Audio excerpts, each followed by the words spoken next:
want to do two things, because here's the thing, you know, I'm looking at it from a consumer point of view, not from a skilled person's point of view that we are from the panels here. So let me come first to, I want to come to Lee, and then I'd like to come to Ernest to then bounce this round with everybody. When we think about the farming industry, Lee, okay, let's just think about the business sense of it.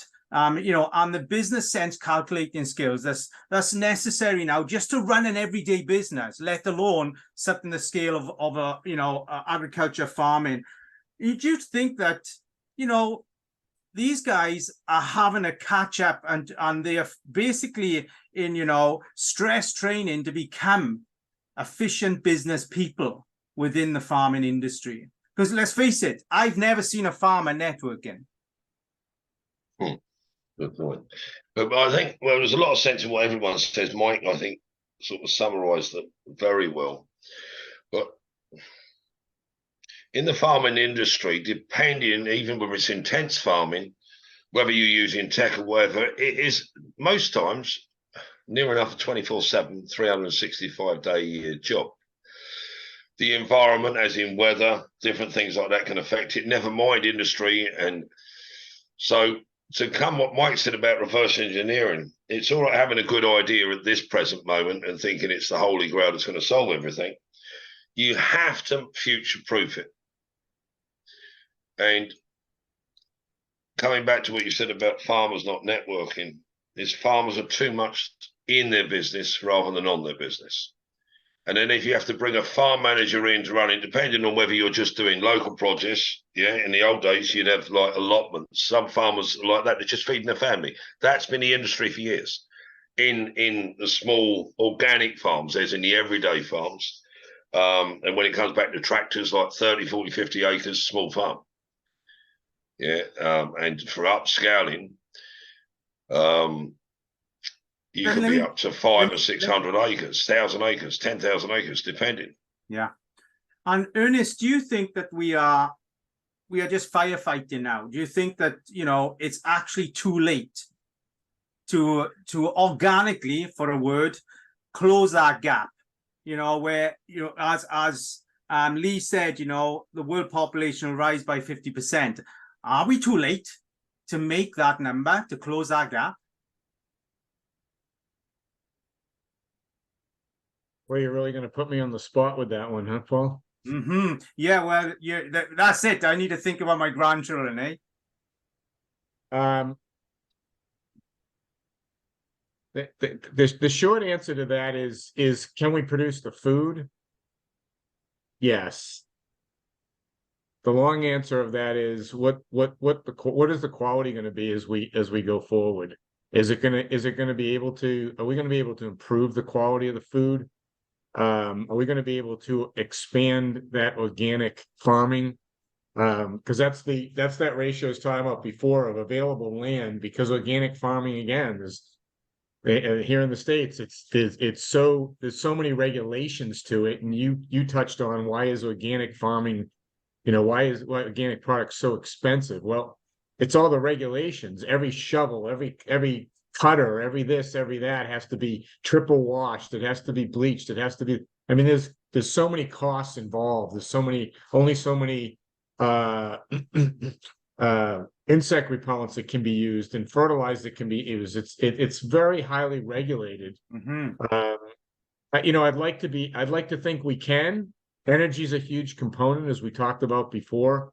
You've seen in the last 10 years a huge birth of a rebirth, I should say, because it's an old practice of hydroponics and vertical hydroponics, which is brilliant and produces some pretty good product. But again, the energy component comes involved. It's like the battle that we've had in the fish farming industry for years, and that's recirculating aquaculture and raising fish indoors with high intensity lighting and ozone systems and pumps, and drives the energy cost through the roof. And we always said, well, when the wild stocks get to the point where they're so low that the price is through the roof, then recirculating technology will have its day. Yeah. We're still not at that point, because as the stocks go down, the energy prices go up. So we're still in the same dilemma that we were 20 years ago. But I think there's been a big movement to really answer your question. There's been a huge movement toward buy local, and that's not even including organic. Let's put organic aside, but buy local. People think of healthier product. It's to market quicker. It's smaller farmers. A lot of people love supporting small businesses in general that are local. And I see the birth of that all over the states. We have farmers markets even in urban areas here where people bring in their produce and sell it. So I hold out hope that we can. I think a lot of it's going to depend upon the market. The market drives everything. And if people are willing to keep paying higher prices 3-4 times, or at least twice, if you're talking about buying local, then that'll flourish. We may head that way anyway, because if you look, if I look at my two daughters, it's fair to say that they are more strategic, analytical. They have more input as to what they put in their mouth than what I did as a child. As a 100%. Child, if it was put on the table, we had to eat it. Now my daughters will say, no, I need to know what's in that, where that's been and where that has come from. And if we look at that, it's like, Mr. Deacon, do you really think there is enough funding out there in its capacity to actually close this gap? That Lee have said about, the population rising by 50%. I mean, is there enough money anyway to close that gap? Yeah, because the printing presses always work. There's always enough money. The problem you've got is the reluctance to use it unless it's a dead cert. 100%. 100%. Eamon, we've talked about this a lot. There's so many good farming projects, but institutionally, a lot of the viewpoint of farming is it's high risk, low margin business. So if we're going to invest, we'll invest in tech, right? We'll invest in some rapid picking machine that can revolutionize farming. And then 1% of the farm. sector, 1% of the sector ends up using that tech, and the other 99% of the sector, or whatever, right. is right. And I go back to my point about fossil fuel. Fossil fuel is going to be here for a long, long time. It has to be, because you are not going to produce on a mass scale to keep up with the population explosion. It is going to become impossible. And I'm going to say this, and I have a hand on my heart, it's really going to be painful. But my children's generation, and certainly our grandchildren, are going to fight wars over this. And that's not an idle statement. Listen, what I'm hearing here I'm listening emotionally here, because this, food is emotions. That's fact. All food is an emotion because we're emotionally attached to it. So I'm listening that way, and what I'm seeing then, or what I'm hearing is, guys, is that effectively there's a multiple layer of opportunities that you feel can close that gap. Well, Lee says, these guys have to be more business-like. Mike Deacon is saying, we got to understand the mechanics of the finances. Ernest is saying, well, do you know what? Maybe we need to be looking at the organic approach also. And people should be pulling out the spade and digging in the garden and planting fruit and veg again, and, and enjoying, seeing that, there is nothing more appetizing than watch my tower garden and my bits out the back. I haven't been a green-fingered man into the last 2 years, and it's like, wow, you need so much damn patience to grow something. I've learned, and it's not easy. It's not easy. You have a lot of patience with it. But here's the thing is that I took it all for granted. Even when you talk about the tech there, Mike, do you think, Lee, do you think, Ernest, do you think, Mike, that tech is going to close that gap also? Well, it depends on that, Paul. Yeah. I mean, we talk about, say, electrolytes, yeah? I'm sure everyone's heard of electrolytes.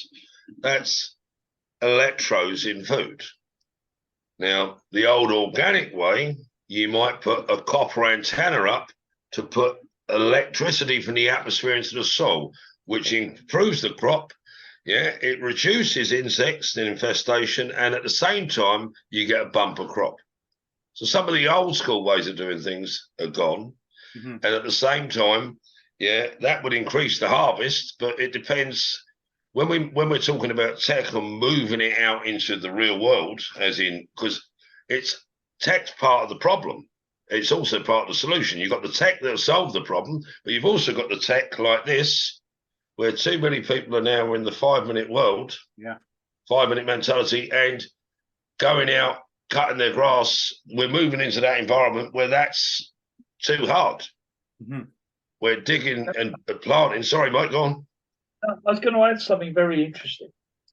There is a revolution going on in hydroponics, okay? And that's being driven by two ends of the spectrum. The very small entrepreneur selling hydroponic kits for people to grow their organic food at home. And on the other end of the scale, and you will love this, in the Middle East, they are using salt water to create massive farms of hydroponic, growing all sorts of organic produce because they don't have soil. They just got searing heat. They got water, but it's salty. So desalination plants are coming up everywhere. And countries like the UAE, Kuwait, Oman, they are growing their own stuff with limited physical resources because they've got the money and the desire to feed their populations. So if people are motivated and there is a good reason, heaven and earth will move. But for the vast majority of us that are consumers, it's how much can I make profit-wise selling this product? And the other thing we need to change is a mindset. And I'm just speaking personally. The mindset of you can buy strawberries in December. Really? Yeah.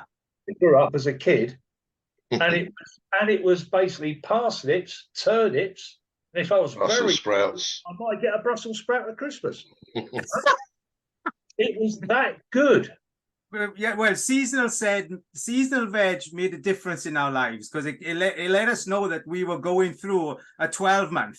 You know, it was, and to have a tangerine on Christmas was pretty awesome in your stocking for sure. But yours also, let's touch on this because Eamon's gonna let me know what I am on time here. But when we think about the psychology, just on that, Paul, because I think Mike's hit into a very insightful point, is if we actually stuck with the food we could grow in our environment. We're importing a lot, and that's what's increasing. Where in the old days we would eat what we could grow on our island. Now we want these cultural tastes. Nothing wrong with that, but that's what's increasing the prices. It lifts it completely, and not only that, it affects the environment. And the last bit, Mike was talking about seawater being used.